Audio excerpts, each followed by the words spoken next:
Hey everyone, let's dive into one of the most powerful and sometimes frustrating parts of modern content creation: AI video repurposing. We are focusing today on turning those long interviews, podcasts, or company updates into a huge batch of short, punchy clips for every platform.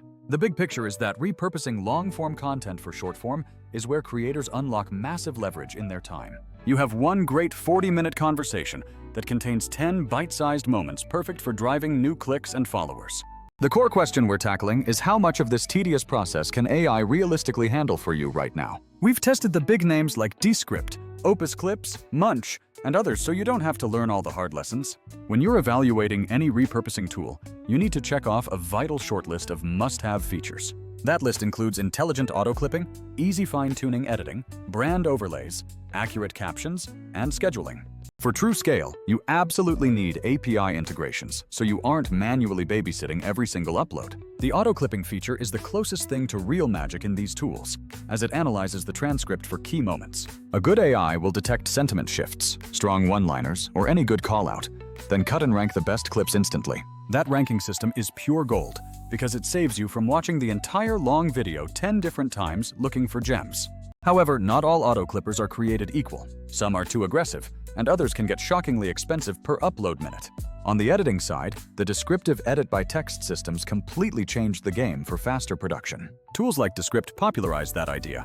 You edit the text transcript, and the video timeline updates itself automatically. For most creators, that text-based editing paradigm is significantly faster than wrestling with complex video timelines in traditional software.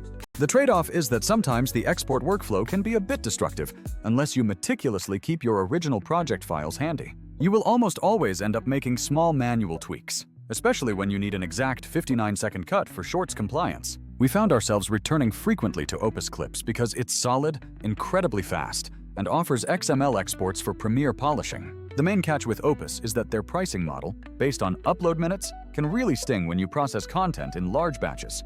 On the other hand, Spike is very exciting because it's one of the first tools to ship a robust, real-world API specifically for repurposing. API access is what finally unlocks true scale, letting your capture tool hand off files automatically for clipping and formatting.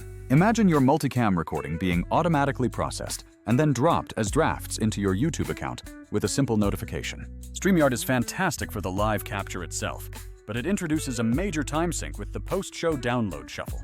After a session, you often have to manually download 9 separate recordings: host, guest, screen share, and then move them into the clipper. Many startup tools are great on UX or captions, but you often find they are either too pricey or severely limited in their final export control. Ultimately, you usually end up stitching together several single-feature tools or settling for one that covers 80% of your needs. This brings us to a solution like Vizard, which is built around 3 core pillars for achieving scale in repurposing workflows. Those pillars are smart auto-editing into clips that are ready to go viral, true auto-scheduling, and a centralized content calendar management system. These aren't just buzzwords. Having those features integrated fundamentally changes how much time you spend on post-production. One practical advantage is cost predictability, moving away from services that sting you with pure upload minute fees when batch processing. They also maintain a non-destructive workflow, meaning you can polish there or export to traditional editors without losing your source. The built-in scheduling means you don't need a separate social scheduler just for managing those short-form clips across platforms. I'll be honest, even with the best tech, we still firmly keep a human in the loop for maximum quality control. Fully trusting an AI to pick the 5 perfect clips from a chaotic live roundtable with 7 interrupting people? Not quite yet. For interviews or tighter scripted executive answers, however, the AI can be incredibly reliable and hand you near publish-ready content.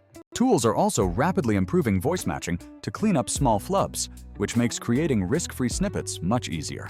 If you're an executive looking to build a strong LinkedIn presence, the workflow is simple. Record once, let AI find the bites, and schedule a week's worth of posts. For anyone thinking, where do I even start with all this?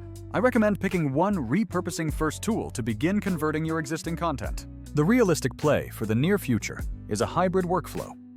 Use AI to handle 70 to 90% of the heavy lifting, then add one human to refine and approve. This hybrid approach allows you to keep a steady, high-quality pipeline of short-form content flowing without burning out your team. We will be diving deeper into developer toys and recapping our exact team workflows later this week. If you want to get started right now, throw one long video into a tool, see what clips it pulls, and try auto-scheduling them for a week. Catch you next time. And if you have specific tool tests you want us to run through our pipeline, drop a comment below.